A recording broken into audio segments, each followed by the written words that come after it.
Third world war, আমি যেটা দিয়ে বললাম, এই যুদ্ধটা আমরা কেউ চাই না, কিন্তু এই যুদ্ধর জন্য প্রত্যেকের মনে একটা ভয় আছে। এবং পৃথিবী আজকে যেরকমভাবে এগিয়ে যাচ্ছে বিশ্বের, ধরুন চায়নার এই যুদ্ধ জাহাজ যেটা স্ক্রিনের ওপর আপনারা দেখছেন, তাইওয়ানের আশেপাশে ঘুরে বেড়াচ্ছে। তাইওয়ানকে কে সাপোর্ট করছে? ইউনাইটেড স্টেটস সাপোর্ট করছে। কিভাবে করছে? কমপ্লিট রিসোর্সেস এই যুদ্ধ জাহাজ দিয়ে, অথবা এয়ারক্রাফট দিয়ে, অথবা বিভিন্ন অত্যাধুনিক সামরিক সরঞ্জাম নিয়ে। সেই দিকে হচ্ছে, এইদিকে বাংলাদেশ ভারতের একটা সমীকরণ চেঞ্জ হয়েছে। আমাদের পার্শ্ববর্তী বন্ধু রাষ্ট্র ছিল, পাকিস্তানের আর্মি কমপ্লিটলি ডিভাস্টেটেড। নিজেদের যারা নর্মাল নাগরিক তারা পাকিস্তান সামরিক বাহিনীর বিরুদ্ধে চলে গেছে, সেখানে একটা প্রবলেম। কমপ্লিট মিডল ইস্ট যেটা আপনি এক্ষুনি বললেন, সেই জায়গাটা প্রবলেম হয়েছে। ইসরায়েলে প্রবলেম, প্যালেস্টাইনিয়ানে প্রবলেম, ওয়েস্ট এশিয়া প্রবলেম। ইয়েমেনে অলরেডি ইউনাইটেড স্টেটসের হৌতিতে মিসাইল লঞ্চ হচ্ছে, অলরেডি ওখানেও চলছে। সেই জায়গায় সিরিয়ায় there is a problem all over the European Union. প্রত্যেকটা ইউরোপিয়ান যেখানে অনুপ্রবেশকারী যে সিরিয়া থেকে অথবা ইরাক থেকে বিভিন্ন ইনফিল্ট্রেশন হচ্ছে অবৈধভাবে। আর একদিকে আমেরিকা কি বলছে? আমার গ্রিনল্যান্ড চাই, আমার মেক্সিকো চাই, আমি Canada will be my new state.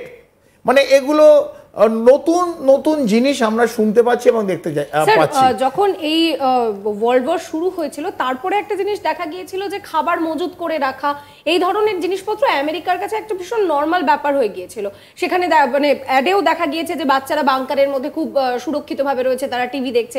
তো এই মুহূর্তে দাঁড়িয়ে এই ধরনের কোনো সমস্যা যদি উদ্ভূত হয়, তাহলে বাংলা কি করবে? কারণ আমেরিকা যে ধরনের খাবার খায়, আমরা তো সেই ধরনের খাবার খেতে পারবো না। আমাদের পক্ষে সম্ভব নয় যে আমরা আমেরিকা যে ধরনের খাবারকে স্টক করে সেই ধরনের খাবার স্টক করতে পারবো। তাহলে আমাদের কি উপায় থাকবে? আমাদের সেই ওই মুড়ি চিড়ে তার মধ্যেই সীমাবদ্ধ থাকতে হবে। কিন্তু এই মুহূর্তে দাঁড়িয়ে এরকম সিচুয়েশন হলে বাংলার তরফ থেকে কি ধরনের খাবার বাংলা মজুত রাখতে পারবে? কারণ ইউএস এর মতন যে ক্যাপাসিটি ইউএস এর আছে সেটা আমাদের কাছে নেই। দেখুন, ইউরোপিয়ান ইউনিয়নে আমি বললাম সেক্রেটারি জেনারেল অলরেডি একটা বলেছে যে 3 দিন 4 দিনে স্টক পাইল করতে হবে। আপনি শুরুতেই দেখিয়েছেন কীরমভাবে বাংকার্স আবার ওরাকে রক্ষণাবেক্ষণ করছে, খাবার স্টক পাইল করছে, যে মেডিসিন এবং জল এটা স্টক পাইল অলরেডি হয়ে গেছে এবং বহু দেশ শুরু করে দিয়েছে। সেই জায়গায় আপনি পশ্চিমবাংলায় যদি চলেন, ভারত কোন দিকে যাবে আমি এখন পর্যন্ত তো কি সমীকরণ হবে বলতে পারছি না। ভারত সবার সাথে আছে, আমরা যুদ্ধ চাই না, আমরা শান্তি চাই, এটা হচ্ছে প্রধান। এবার কি সমীকরণ হবে when the third world war breaks out, যদি অ্যাট অল হয়? Third world war conventional warfare হবে না সাইবার ওয়ার হবে? একটা কিন্তু এই স্টুডিও বসে যদি আমার কাছে সরঞ্জাম থাকে, আমি অন্য একটা দেশকে কমপ্লিটলি ইকোনমিক্যালি ফ্ল্যাট করে দিতে পারি in cyber warfare. So it is not necessarily আমাকে মিসাইল ওয়ারফেয়ার করতে হবে, অথবা আমাকে কনভেনশনাল ওয়ারফেয়ার করতে হবে, অথবা যুদ্ধ জাহাজ নিয়ে গিয়ে বোম ফেলতে হবে। আমি কিন্তু আমার অফিস ঘর থেকে আমি অন্য একটা দেশকে থ্রু মাই সাইবার অ্যাটাকস অথবা space attack I can finish off a country. So এটা কি রূপে দেখবো in 21st century আমি আজকে দিনে বসে বলতে পারছি না। It will be a different war, not the war of first world war or second world war যেটা আমরা দেখতে এবং সিনেমায় দেখেছি, দেখে অভ্যস্ত, ওরম হবে না। বিশেষ করে বাংলায় 10 কোটি মানুষের জন্যে অথবা ভারতবর্ষে 140 কোটি মানুষের জন্যে যদি ভারতের ওপর কোনোভাবে এরমভাবে আক্রমণ চলে আসে কোনো দিক দিয়ে, আশেপাশে সে চায়না হতে পারে, পাকিস্তান হতে পারে, অন্যান্য দেশ হতে পারে, we are not really ready in ভারতে তো নিশ্চয়ই নয়, পশ্চিমবাংলা তো আরোই নয়। আমাদের সেইভাবে আন্ডারগ্রাউন্ড বাংকার্স কোথাও নেই। হাই রাইজ অনেক আছে যেটা easily target for an fighter aircraft. ধরুন এই Tata centre or any other, ধরুন আরমানা, আমি কলকাতা বিশেষ করে বলছি, আরমানা অথবা any high rise is a easy target. মানে পিন পয়েন্ট টার্গেট কোন টাওয়ার আরমানার ভাঙবো আমাকে সেটা এয়ারক্রাফটে বসে দেখতে হবে না। আমি ধরুন এখান থেকে 1000 কিলোমিটার দূরে আমি যে ম্যাট্রিক্স দেব, যে গ্রিড দেব, সেই বিল্ডিংটাকে ধ্বংস করার মতন আমাদের সেই অ্যাডভান্স টেকনোলজি আছে।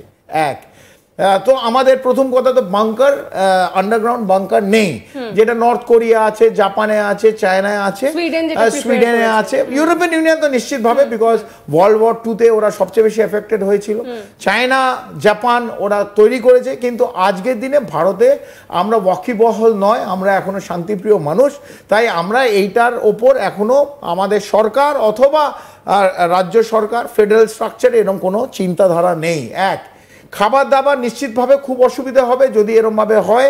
আর ডাইরেক্ট অ্যাটাক ফ্রম আমাদের আশেপাশি দেশ যেগুলো আছে, ধরুন চায়না থেকে, চায়নাকে এসে করতে হবে না, চায়নার থেকেও ধরুন কলকাতায় অথবা ওয়েস্ট বেঙ্গলে অ্যাটাক করা যায়, এবং ধরুন নর্থ কোরিয়ার থেকেও আমাদের করা যায়। মানে আমি বলতে পারছি না কোন দিক দিয়ে রসায়নটা হবে, কিন্তু এটা করা যায়। সেই জায়গা আমি শুধু বলছি দ্য প্রিভেন্টিভ মেজার্সে যেইগুলো দরকার, আমাদের বাংকার নেই, আমাদের খাদ্য যেগুলো ধরুন made ready to it, MRE বলি আমরা সামরিক ভাষায়, ধরুন যেখানে আমরা সিয়াচিনে 18,000 ফিটে লড়াই করছি, কিন্তু স্যার সেনাবাহিনীর কাছে যে খাবারটা আছে সেটা তো মানে সংক্ষিপ্ত, সেটা তো এত মানুষের ক্ষেত্রে সেটা আমি বলছি যে এমআরই যেরকম, সেটা আমাদের ডিআরডিও তৈরি করেছে।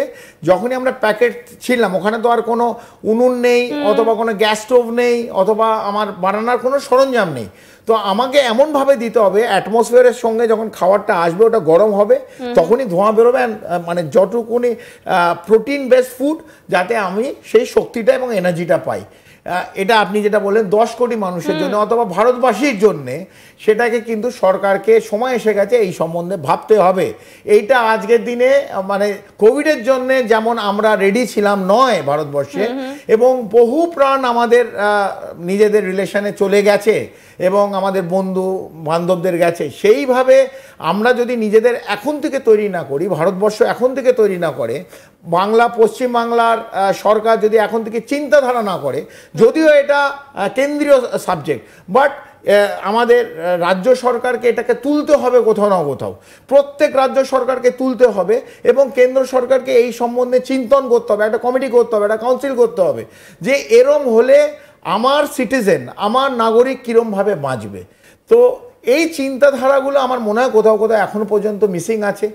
যেমন কোভিডে সবাই খুব লাইটলি নিয়েছিল, এই থার্ড ওয়ার্ল্ড ওয়ার যে হবে 2030 অথবা 2025 অথবা কালকে, সেটা আমি আপনি এখানে আমরা কেউ জ্যোতিষবিদ্যায় নাই, আমরা অ্যাস্ট্রোলজার নই, তো আমরা বলতে পারবো না, but this is a feasibility as of today. যেরমভাবে ওয়েস্ট এশিয়া হচ্ছে, যেরমভাবে মিডল ইস্টে হচ্ছে, যেরমভাবে চায়না তাইওয়ান হচ্ছে, আপনি এমন একটা নাম নিয়ে আলতো করে চলে গেছিলেন, north Korea is an wild card entry.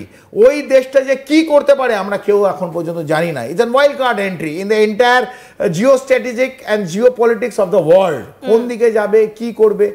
তবু আপনি জানি যে রাশিয়ার সঙ্গে এখন এই নর্থ কোরিয়ার একটা বড় সংখ্যক north Korean arm forces personal, সামরিক বাহিনী রাশিয়ার জন্যে কিন্তু ইউক্রেনে লড়াই করছে, ডিপ্লয় রয়েছে, এবং অনেকের মৃত্যু হয়েছে, এবং তাদের শেষকৃত্য যে বডি তাদের কিন্তু ফেরানো হয়েছে নর্থ কোরিয়ায়।